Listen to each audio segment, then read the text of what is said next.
Raising rates. If you own a gym, you're almost certainly going to have to increase prices at some point. But how do you do it without losing all your clients? Well, a battle-tested plan exists, and it's been used by gym owners around the world with great success. In fact, my guest today has personally helped almost 100 gym owners stabilize their businesses without generating floods of cancellations. I'm Mike Warkentin, and today on Run a Profitable Gym, former gym owner and longtime two-brain mentor Greg Strauch is here to help talk to you about rate increases. Before we go further, please hit subscribe wherever you're watching or listening so you don't miss an episode just like this. And now, welcome to one of our most experienced mentors, Greg Strauch. Greg, how are you today? I'm good, Mike. Thanks for having me on. I am pumped up. You've taught me everything I know about podcasting as the original host of this show, and it's great to have you back. I can't wait to talk about rate increases with you. I'm excited. I'm excited to be back, and you've done a great job. I love all the episodes. I listen and watch even on YouTube the shorts. So I appreciate it. Well, we connect in person in Chicago every year, but it's nice to see you on the show. We're going to get right into it now. The Two Brain Summit is a great place to meet up, but this is the best we can do right now. Here's the thing. You have done, Group told me, almost 100 rate increases with mentees over the years. Is that like, do you know the actual number, and what year did you start as a Two Brain mentor? Yeah, so it's been a while. It's been a long road, which I've enjoyed every second of it. But as of right now, I'm sitting right around 81 gyms that I've taken through the process of price increases. Wow. And I've been a mentor since it was January of 2018 is actually when I started officially as a mentor. A few months before that, going through mentor training and all that. So a little over 6 years now. 6 years and over 80 gym owners crushing rate increases. So like every one of those gym owners has been making more money from the time you did that rate increase and living a better life. So who better than you to help people talk about, get this job done? We're going to get into the essential elements of rate increases, and we'll talk about that in detail. But first, why are rate increases inevitable as a gym owner? Like when I set my original rates, I'm like, it's $150 for life. Why is that not a good plan? So there's a few different things that come into play when it comes down to it being inevitable for a gym owner to make a rate increase. Really, the part that always kind of gets every gym owner is they always start out looking at when they open their gym, they're trying to do the right thing. They're trying to provide a service and a value, but they don't understand when it comes down to what their true value is. So they undervalue themselves. They start looking around at other neighboring gyms, even if it's not the same model. And they start saying, okay, what is that gym doing? And I'm going to do the same, or I'm going to be a little bit under it, or whatever it is, even if it's a global gym model where it's just you're giving access to people. So people really undervalue themselves when they open their gyms, or even when they buy a gym that doesn't have the same cost to it, or the same value that maybe another gym down the street does that's been around just as long or even longer. So they really undervalue themselves is really the biggest portion in the service. And on top of that, when gym owners start looking at what their perfect day looks like, they start realizing my perfect day includes a lot of different things that are maybe outside of the gym that costs money, vacations. Maybe they like to take their family and do stuff together. So that's going to be a little bit more expensive. And they don't realize that gap from where they currently are to what they want to be. And when we start going through perfect day and realizing how much revenue that's going to take, also how much time off, if you're going to hire other people to take on roles in the gym, they don't realize that they're going to need revenue to be generated for that. So they see that gap and they go, okay, how do I fix this gap? And usually it's, like I said, it's due to that first reason of undervaluing themselves in the service. And they have to build that back up and build that gap. Yeah. And my story, the brief version is that I looked at in 2011, got a physical space. I looked at the other gyms in the area and I said, they offer more classes and they have a bit more equipment. I'll price myself under their prices by a bit. I set the rate at $150 and my plan was to staff every class myself and not pay myself. And I realized that as I was burning out that I wasn't taking in enough revenue to hire anyone. And in 2013, I knew that my rates were too low already. I actually put a rate increase in my software and never did anything about it. That decision cost me well over $100,000. And it wasn't until I started working with a Two Brain mentor that we did a rate increase and stabilize the business. So I lost a ton of money over a bunch of years by doing exactly what you just said. So you're not making that up. Inflation, is that a concern too? Inflation can definitely be a concern, especially over time, especially what we've had recently, right, over the past few years.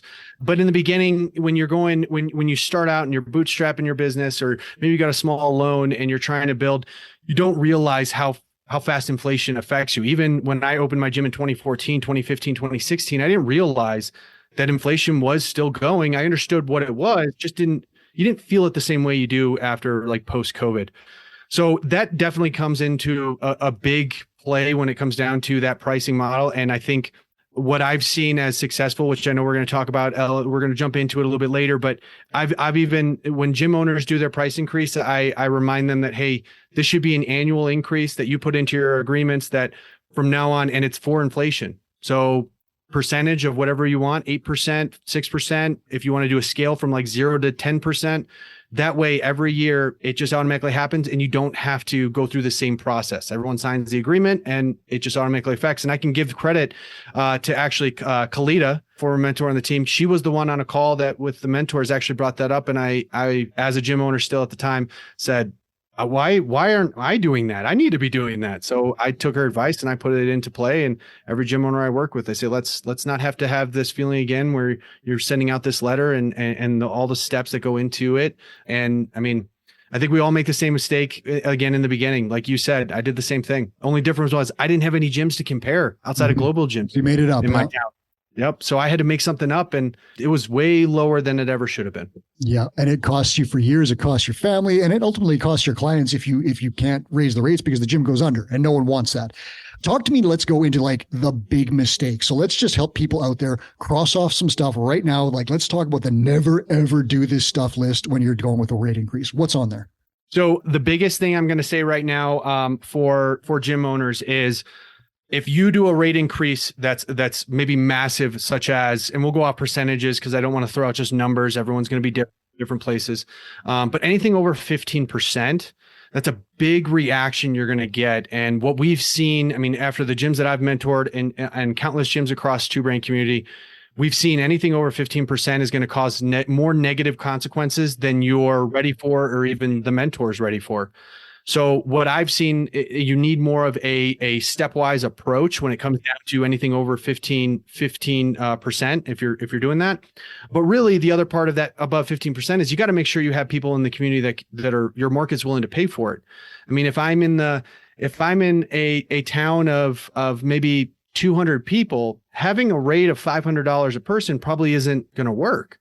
But if I had $500 a person and I live downtown Chicago, well, that's doable. That's more doable. So having a market that can sustain it is really the beginning. And in the Two Brain throughout what we've built and the timeline, we stated like you want to have about 20 clients on that new rate before you send anything out, before you talk to anyone, which is usually the next biggest mistake.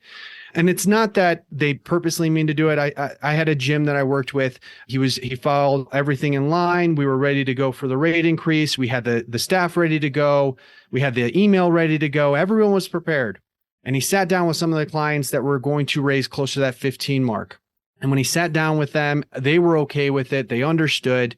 And they had their son's wrestling match that they went to. So they went to the wrestling match afterwards. He explained to them, please don't talk to anybody about this. Keep it between you, because I want to have the first hand of telling everyone, which is the proper way of doing it. Well, they went to the wrestling meet and they were talking. Well, a few clients from the gym had their children at the wrestling meet too. So a few seats down, they overheard them talking about this. And of course, that turns into a wildfire of everyone. And the gym owner wasn't able to send the email out when they wanted to. Instead, we had to hit the send button much sooner. So that's another part is we want to let everyone know at the same time. Staff, you want to let know beforehand. And the other big mistake that I've seen is the communication side of things. Not communicating to those members to explain, hey, here's not sending out an email, not sitting down with the staff. The communication portion is massive, but you don't want to take it too far either, which is why when mentors on the Two Brain team lead someone through a rate increase, we don't want them to over explain why they're doing this. We have a standard that's been tested over and over again. I've yet to see it not work. It works as long as you follow the timeline, you follow everything as the mentor, and you make sure the person is completely ready, because it is a little nerve-wracking. You are sending something out that may get a negative response from people, and that's where the mentor comes into play. You have somebody in your corner when that goes out. So those are the big mistakes that I've seen is raising it too high, not knowing that you have the right market for the new rate that you're going to, not letting people know before everyone knows. We want everyone to know outside of the staff. We want everyone to know at the same time, and then not communicating or over communicating when they do communicate.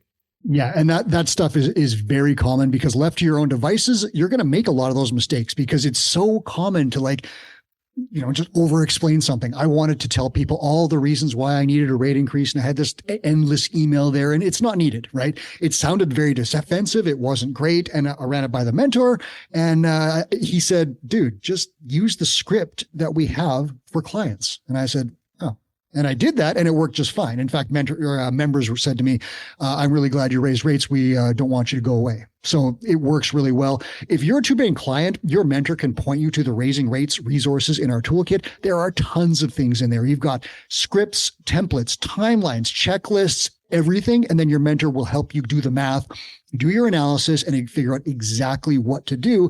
And like Greg said, he's done this 80 times and it works. These things that we've tested are not just made up random things. They are tested. They work. They've been revised, and they're great. So if you are a two-brain client, you have access to that stuff. If you're not a two-brain client and you're thinking about a rate increase, I'll tell you this: mentorship can be paid for by doing a rate increase. And then you get access to all the other two-brain stuff as well. So if you're thinking about that, book or call, link in the show notes, and you can talk to someone about how we can help you fix your gym, including a rate increase. So Greg, you hit on some of this stuff, but we're going to dig into it. Essential elements of a rate increase. And I'll throw this one out, and then you can go on with your list. Mine is get help. If you do not know what you're doing and have an exact plan, and some people can figure it out, most can't. I couldn't. Get help, because a real good plan is, it's out there, and you can use that with success. What have you got on your list for essentials? So I 100% back that. I think, and like I said in the beginning, or when I said earlier, when you have a rate increase that you need to put in play, having someone that has gone through it, that has done it multiple times with other gyms, that has done it with their gym, that has experience with it, is a lot easier to get through it when you know you have somebody in your corner than trying to do it on your own. And I'm not saying that you can't do it. You can do it on your own. It's going to be very nerve-wracking. You're going to lose a lot of sleep. You're going to think everyone is staring at you when you walk into the gym. You're going to think your staff is upset because you did this to their members, because they take hopefully accountability in the gym and take ownership. But it's really nice to have somebody. And I'll tell you, when I first did my first rate increase, it was before Two Brain.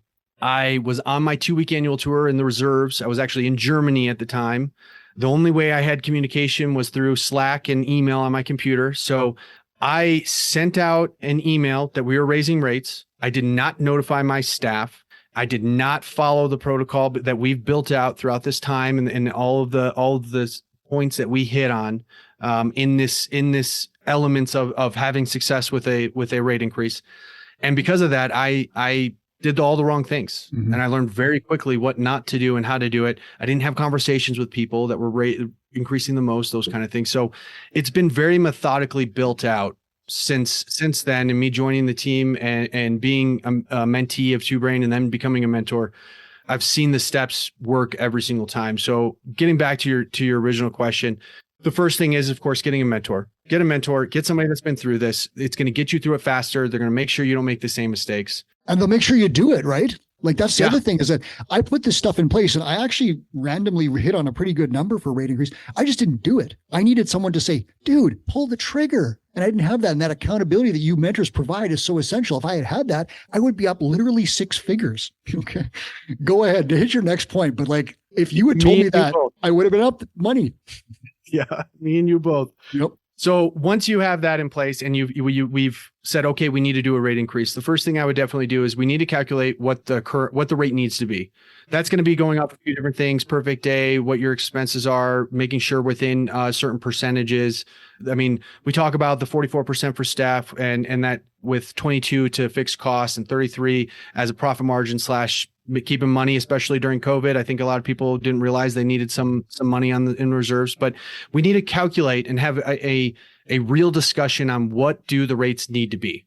And hopefully that's not a huge gap. You're not charging $50 a month for someone and now we got to go to $300, but we want to calculate what do those current rates need to be. And then we can this is a spreadsheet, not a magic 8 ball. Okay. So we're actually doing math here. It's not hard math, but it has to be math and data, not whimsical, pull it out of the air stuff like I did. It's same. Yes, exactly. So once we do that, the other point that we're going to put into place is that gap that we talked about earlier for where gym owners want to be, where the business owner wants to be, and where they currently are. And that's that missed revenue. So almost saying, hey, just so you know, because you've been doing it this way, you've been giving away X amount of money. That is a pain point for a lot of people. When I tell a gym owner, you give away about $3,000 every month.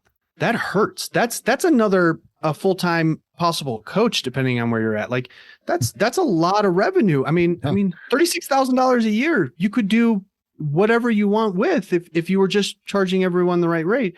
So that pain point allows us to really create a focus on what happens next.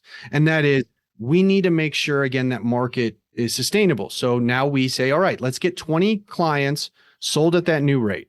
That shows the market can sustain it. You have 20 people that are paying the new rate. It also makes you have another, not only did we focus in on what are you losing every month or what are you giving away, but now we're focusing on, you have 20 clients in the gym that are paying that current rate. That tells you and fortifies it that this is the right decision.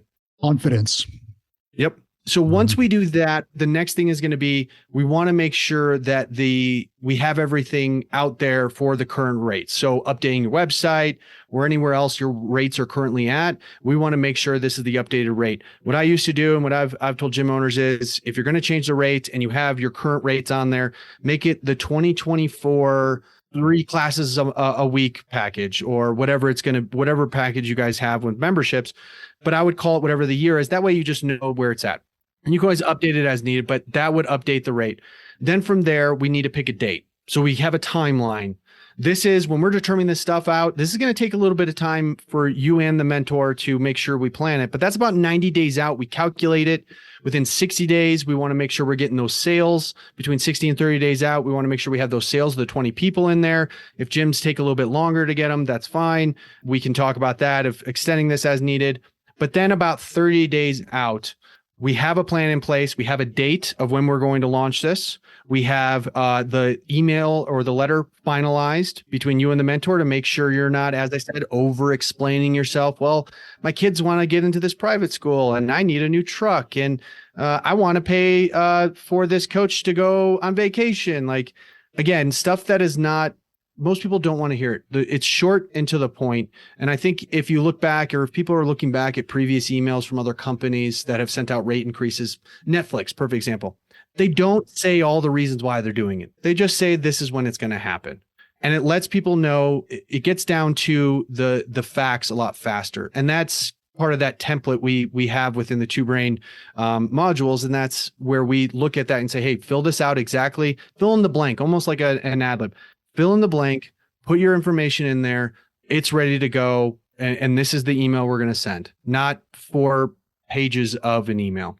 I drafted that. We cut it down. It worked really well. The simple work one works better. I can confirm that. I can multiple times on me, along with, like I said, 81 gyms that I've worked with doing this. And so now we have the letter. Now we need to identify the high risk clients, meaning the clients that could possibly be hitting that 15% mark. If you have a few that are over it, you and the mentor can work on making a stepwise model of how they increase, maybe over 6 months. If it's a big increase, maybe over a year, or even possibly multi-year, unfortunately. But sitting down and saying, okay, who's my high risk people? The other part of that too, and this, I learned this from a previous mentor, Josh Price actually talked about it a long time ago, that when you identify those people that are the highest risk, you realize that it's actually not as bad as you think. If all those high risk people leave, was it enough to bring the revenue down? And that's where that gap, that missed revenue we talked about earlier, really takes into effect. If we're increasing rates to whatever the number is going to be, we can calculate that revenue missed based upon the current clients we have and say, okay, under the new rate, and say, all right, if you lose 12 people right now, you're going to still be at the same amount of money, but you have 12 less people. You have to make sure they get into class and the equipment they use and the wear and tear on the facilities. So you're still making the same amount of money, but 12 less people. Do you think out of these high risk people, 12 of them are going to leave? And the answer 95% of the time is no. Some people, gym owners, maybe not know their members as well as they hope they would. So they don't really know. And that's that other 5%, I would say, that don't know. But we still navigate through it. And this is all in a spreadsheet. I'm just going to tell listeners, like, we literally have a PDF where you just fill in the boxes. And it's like, put this number in this box, multiply it by this, do this. And then you get this number and you can say, if all my at-risk clients leave, it costs me this, but my rate increase costs me this, or brings in this, the difference, I'm still ahead. And then you do that analysis. And the thing that you often find is the ones that are going to leave are the ones you don't like or kind of don't want. And I don't mean that in a negative way. I just mean that like they complain a lot. They're probably on the fence. They're going to leave no matter what. Like something will trigger them to leave. The rate increases just happens to be the thing. But you've already sold stuff at the new price. You already have new members in play. You've got this whole revenue thing spiraling up. And that PDF alone teaches you like, this is worth it. So listeners know this resource is out there for you. Greg, keep rolling. Along and with the price increase, there are two versions when people leave too. Do you have the people that aren't on they may be people that usually complain about there's not the right toilet paper in the bathroom. There's not Kool-Aid or what is it? I think Brian, I don't know. I think it is coming out of the drinking fountain. This is Mr. Deed's old movie with Adam Sandler. Like they're going to complain about a lot of things. The clients that are paying you the most money, my PT clients were always the best clients. They never complained about anything. When I had to literally pull answers out of them because they said everything's great. I wouldn't change anything. And those were my seed clients. They were perfect clients for us. But it also does another thing, which is it does give the people that maybe are great people, they just realize that they can't afford the service anymore. Not that they don't want to, not that they're a good client. It's just it outpriced them. I had a few like that. Two of my members, awesome people, but it happens sometimes. And the thing is, you have to realize where you're trying to go and what you're trying to do for you, your staff, your family, your kids, your kids' kids, maybe if you're building a legacy side of this. It's unfortunate, but it does happen too. And you have to be okay with that. But that's where a mentor gets to talk with you because they've had the same thing. I've had it happen. All the other mentors on the team have lost clients that are great clients too. It's just they couldn't physically afford it. They're stuck in a closed budget, and that's what it is. And they can't extend themselves. They can't work extra hours. They can't do other things. But that's okay. That just means they're getting off the bus and maybe they get a different job in the future where it pays them more and they come back. There's nothing wrong with that either. So it allows for that too. But the majority of the time, it's going to be the clients that are just complaining about everything. And then don't want to do extra. They don't want to do a specialty program. They don't want to do PT with you. They don't want to book a goal review with you. And I've had that happen too, which is unfortunate, but it is what it is. So the high risk clients that we've determined them. Once we determine them, we want to book a conversation with those high risk clients. Usually you can do like a goal review with them, something like that, where you want to sit down and have a face-to-face conversation is always going to be best. Having said that, when you have those conversations, we want to just book them for now. That point, we want to book a meeting with the staff. We want the staff to know what exactly going through this is. And sometimes, and I'll say in my personal experience with this, when I had some staff members that maybe just didn't understand it, they didn't understand, why are we doing a price increase? What's the purpose of it? Everything's going great. Why do we want to rock the boat? And I explained to them, we're giving discounts to certain groups of people. And this is how I did it. And anyone out there that wants to take this and do it in their way, they can. But throughout the two-brain community, every client I've gone through, I've explained this story. And that is, I sat down with my staff. I booked a meeting. I sat down with them and I said, all right, I want you to list every job out there, every job that's important to your day-to-day life. And so they started going through it. They started thinking about it. And they're like, what do you mean? I'm like, well, like a police officer. Important to your daily life, you want to have safety, right? So let's put them up there. Doctor, nurses, teachers. And we went through the whole list. And I was like, come on, that can't be it. I know you guys order Amazon. So the Amazon guy or girl has got to be on that list somewhere. Baker, construction worker for my roads, everything. Yeah. And then I said, okay, now of all these names, these are very important jobs. Which one's the most important? And they looked and they said, well, maybe doctor. And I said, no. Most important to your day-to-day life. You live day to day. Which one of these is the most important? I know personally, my wife would say the Amazon person because we get Amazon almost every day. But the nice thing about the staff, the thing about this was the staff couldn't pick one. And I said, so, and this is why I do it this way. And I tell mentees to do it this way if they want to, when they sit down with staff and say, okay, so who are we to be the judge and jury on who deserves a discount and who doesn't? Because we have people that are picking up shifts. They work as waitresses or waiters. They're trying to make extra hours and they're jumping into every program we have.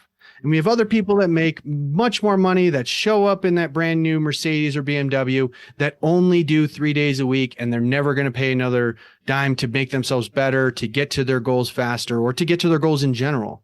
So who are we to judge? And all of them went, you're right. I said, okay. So instead, we're making it the same for every single person that's here. It's everyone will pay the same rate for the same service that you guys offer to them. And it's amazing service. And I would, if I could charge them $1 million a month, I would, but I can't because the market won't handle it. But I would love to because you guys deserve it. You're amazing coaches. You're pushing yourselves. And they all agreed. So always do it that way to make sure that they understand. Because when you break it down, people don't want to be the judge on that. They don't want to say, they think they want to say who deserves it. But when they realize a lot of the amazing members that they have there aren't doing those jobs, but they feel like that person probably deserves more of a discount than this other person that is making way more money than them and working less time and jumping into the gym and not doing everything. But so that's where nobody wants to be that. So that's why I talk about it. So once we sit down with the staff and we make sure that they are good, we also meet with the clients and let them know it has to stay in-house. We don't want to talk about it with clients yet. If you are friends with clients outside of the gym, please don't bring this up because we want to let everyone know at the same time because that's what they deserve. They deserve that notice all at the same time. Nobody deserves the notice sooner outside of a few people. And these are our highest risk clients, meaning the people that are probably going to leave or that are usually jumping up the most. It's usually the same. And in those instances, then the gym owner wants to sit down with those high risk clients. They want to have this conversation. Now, again, you hit it on earlier. You want to know what to say? Great. We have it built out in the modules, verbatim. It's a PDF you can download and literally go step by step. You can literally read from it if you wanted to, even if you're having this conversation in front of them. That's, again, in person, because it's very step by step, letting them know what's going on, asking them how they're going to feel with how this is going, and reiterating that tough conversation. So again, template is already built out, very simple to use. Every gym owner I've worked with uses it, and it makes the process so much simpler because that is a nerve-wracking. You got to tell people you're paying more money now. And as a gym owner, that's a little nerve-wracking. I understand it. I had to do the same thing. Unlucky at the time, I didn't have this template. I didn't have everything this way when I did it the very first time. So we sit down with them. We make sure that everyone is understanding, depending on how far their rate increase, letting them know, please keep this confidential until we send this out. But as you noticed earlier, and what I told you with that story that I had, we have the letter ready to go. Outside of putting the emails in there and hitting the button send, you have it ready to go in case something happens. A member talks to a coach and the coach says, oh yeah, we're doing a price increase, and everyone goes, oh, I wasn't supposed to say that. Or members, send. Yeah, right. Send it. Exactly. And in those situations, that's what has to happen. But the communication between you and the mentor has to be very active at this point. When you're ready to go, we've talked to the members, we've talked to the coaches, vice versa. You talk to the coaches, then the members, then we're ready to hit the go button on the launch. We send that out. Now, I guess another mistake, and I wouldn't put this with all the main ones, but a sub mistake that kind of happens sometimes is people send the email out. I want to let everyone know 60 days prior to it taking effect. That's like having a Band-Aid on. And I would say probably one of those really sticky Band-Aids that never comes off. Right in the hair. Yeah. And you're just slowly pulling it for 60 days. You have to feel like you have a target on your back. Not beneficial for you, your stress, your family, your sleep, your recovery, your workouts. So what we suggest is doing it closer to whatever your cancellation policy is, unless it's a longer part of time, which then we say 14 days or less. I would even say even 10 days.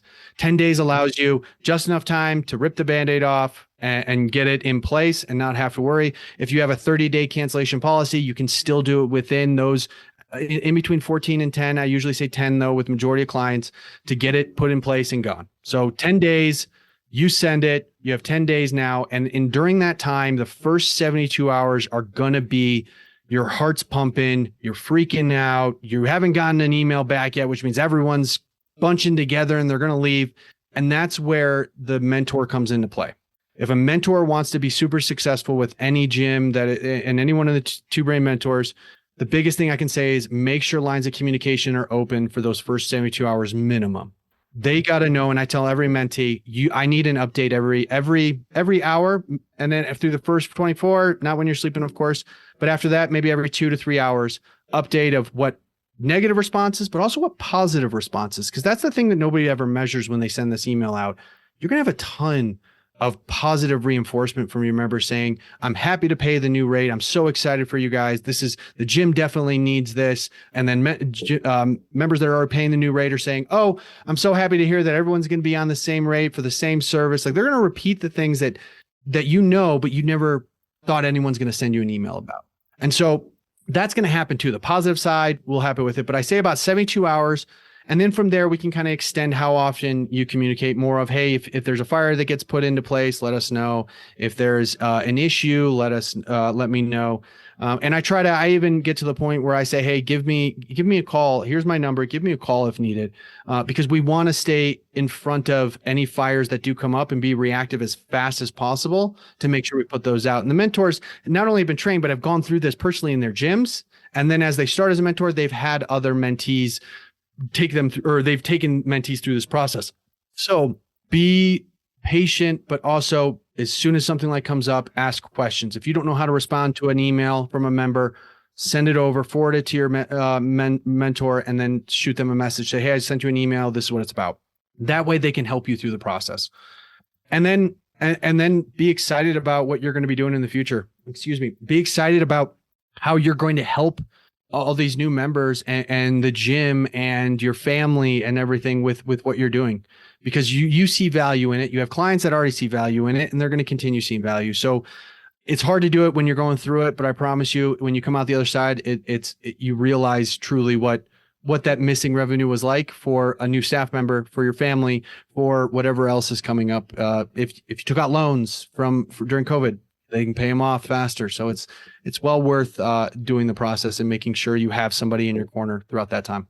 I'm going to highlight one thing you said, Greg. Removing discounts is a rate increase. Even if you bring all the people up to one standard rate, that's an increase, and that's going to save a lot of gyms, because we know discounts kill gyms, and that's just a fact. We have the data on that. I'm going to put a link to the show in the show notes to an article that Chris Cooper's written about that. If you just eliminate discounts, that's a big step forward at the very least, and you maybe aren't even increasing your total rate, but you can start with that. Now, Greg, I got to ask you this one. 81 people you've put through a rate increase. Have any of them just crashed and burned and lost their home and their house and their gym and their business? Not one. Not a single one of 81 over the last 6 years? No, sir. Not one. So if you're listening out there and you're thinking about this, what makes you different than the 81 people that Greg has worked with in the hundreds around the world? Probably nothing. It's probably just the inability to take action. And I was just like you. I did not take action. 2013, those rate increases, they're still in my system. We've now implemented them, but they were sitting there and they're still tagged 2013 rate increase. And I never put them in place until a mentor helped me do it. So that accountability is key. Talk to me about a success story, Greg. So in your 81, is there one, we can names or no names, whatever you like. Is there someone who just crushed this and just like rocket ship after this? So I have there's a few different success stories, I would say, and I'll kind of tell you two different versions of them. I had one mentor or mentee that had about 300 members, and a majority of them, when they looked at the new rates and they realized the current rates are going to go well above that 15%. So we said, okay, how do we navigate through this? And we realized that we could do a step model, where they increased every few months. It was about every 60 days. They would go up a little bit more. Each of those high risk members that they did have, they sat down with every single one of them. This process took a lot longer because of how many members they had and the higher risk. They sat down with all of them. All of them were good outside of a few, probably about 5. We put it in place. He sent it out. Nobody canceled their membership, not one. Out of 300, all of them stayed at the gym. All of them, even the people that the people that were upset or seemed upset, figured out a way to get through it, figured out a way to budget. They didn't go to maybe Starbucks as much, or I'm in Colorado, so Dutch Bros is the big one here in Oregon, a few other places. So they were able to figure that out, and that was really amazing. Now, I'll also say the other side, and what I want to hit on one point that you brought up earlier, and that was that discounts are rate increases when we remove discounts. That's coming from a guy that was 7.5 years active duty military within SOCOM and AVSOC, so Air Force Special Operations Command. Coming from a guy that loves the military. I am military. I'm still reservist. I'm almost at 18 years right now, even in the reserves. So that's coming from a guy that is very into the military and offered a military discount right out the gate. When I was active duty and opened the gym, of course I did that. And I removed those two, because I didn't want someone to feel like somebody else, even though the military, yes, they do amazing things and I'm still in it. It doesn't mean that they deserve it better than somebody that maybe couldn't join the military, couldn't be a doctor, didn't have the same opportunities, but they're working so hard in their day-to-day job to make more money, to be able to do the things that they want within the gym, extra programs, nutrition, those things. So don't be afraid of that either. Don't feel like this coming from a military person. I give you permission that if you want to remove a military discount, do it. It's okay. People aren't going to be totally upset. The military will be fine. They'll be okay. They will pay the new rates. I did that in my gym. And of course I had a good majority because we were outside a military base and nobody left. Everyone was understanding. The other side I wanted to bring up with success stories is, as a gym owner, when you're still trying to navigate that, of figuring out that you figure out that gap, that where you are and where you want to be, which can change. Your perfect can change. I'll tell you, when I did my first call with my very first mentor, Danny Brown, I told her that she said, "What's your perfect day?" Because we used to do that in incubator a long time ago on the very first call.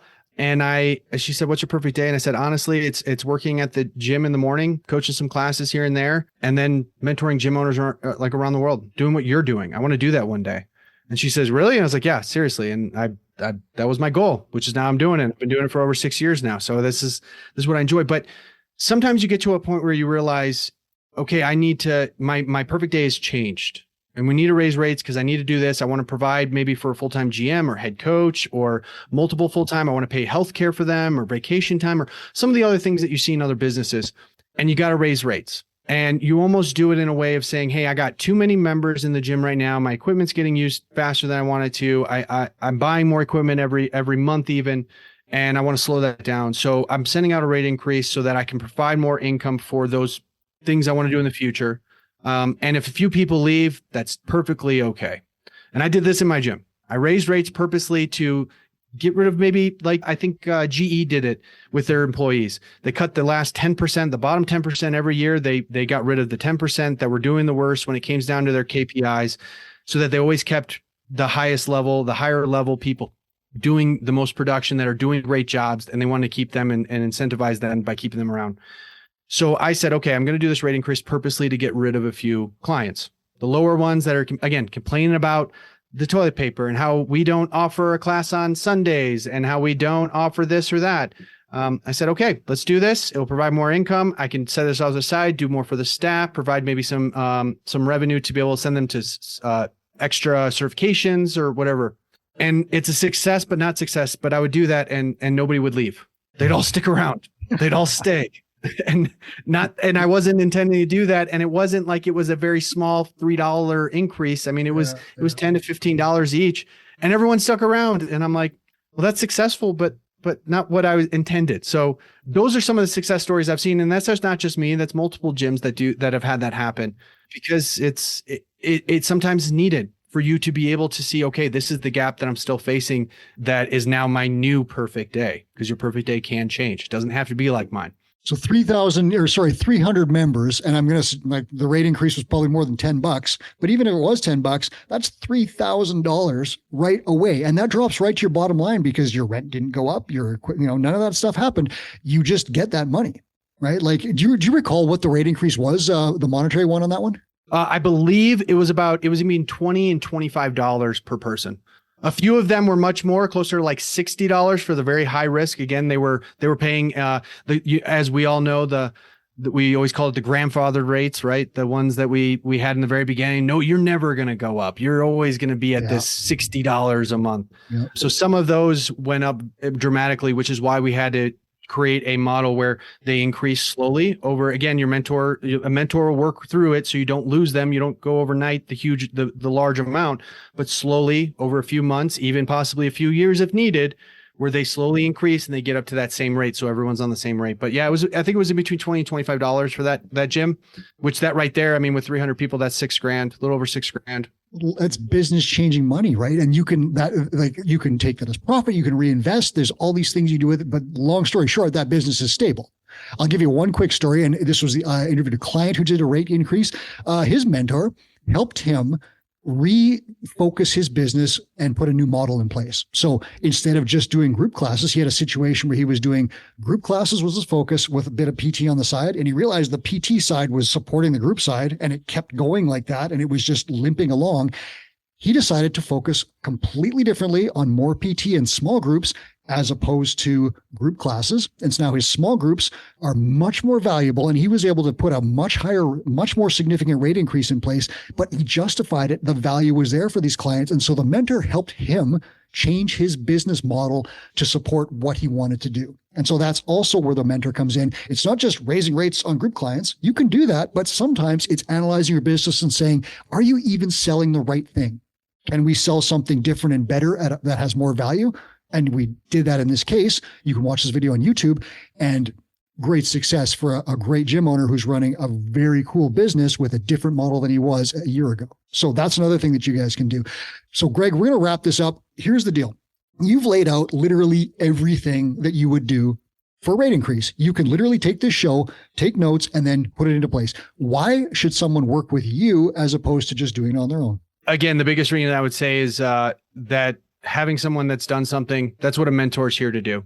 A mentor is not going to tell you about all these amazing things that are possible with your gym and how you can bring goat yoga in and how it's going to make you a millionaire and all these things. They're going to tell you about the experiences that they've had, the experiences they've gone through, and the experiences within the Two Brain community that has been successful in being able to work through that. So having a mentor, whether it's me or anyone else on the team, is amazing, which they do a great job of making sure that you get fit with the right mentor, that you're not getting fit with somebody that maybe collides with your personality or your gym model. If you're trying to do something that maybe that mentor has only worked with CrossFit gyms and you're trying to do a gym that is goat yoga, I'll just put that out there since I said it earlier. It's going to be someone that you would rather that has been in the yoga industry. So pairing you up with somebody like that and personality is key. And they do a phenomenal job of it. But what I would say is getting a mentor is super important to have, because you have somebody that understands it as an entrepreneur, as somebody that owns a business that's created it from an idea, or bought a gym, let's say, that maybe isn't where they want it to be. You have somebody that's been through it, that knows it, that understands it, that can make sure you move faster through the rate increase, get it done, get on to the next things. As you said, change the business model if it's better, which I've had the same thing actually happen with one of my mentees. You want to have somebody that has been through it, that has gone through it with other mentees, that they understand each step, because it's very lonely at the top of the mountain as an entrepreneur and business owner. And having somebody in there that's got your back, that says, don't worry. I'm from Chicago, so I'll say that when you have the Scottie Pippen to the Michael Jordan, yeah, it's a better team. There you go. It's an experienced plan an expert plan by an experienced mentor who can provide accountability to make sure that you do it. And we have all these resources to make it go smoothly. Greg has done this 81 times. It has never gone badly. If you want to talk about this, book a call, link in the show notes. Greg, thanks so much for doing all this for us. Mike, thank you for having me. I always love when I get the chance to get back on here, even for short bit, long bit, doesn't matter. I enjoy it. So thank you. I love it. Yeah. Thank you for your time. That was Greg Strauch. This is Run a Profitable Gym. The world's best gym owners and mentors come on here every week to tell you exactly how to make your business better for free. Please subscribe so you don't miss another show. And now here's Chris Cooper with a final message. Hey, it's Two Brain founder Chris Cooper with a quick note. We created the Gym Owners United Facebook group to help you run a profitable gym. Thousands of gym owners just like you have already joined. In the group, we share sound advice about the business of fitness every day. I answer questions, I run free webinars, and I give away all kinds of great resources to help you grow your gym. I'd love to have you in that group. It's Gym Owners United on Facebook, or go to gymownersunited.com to join. Do it today.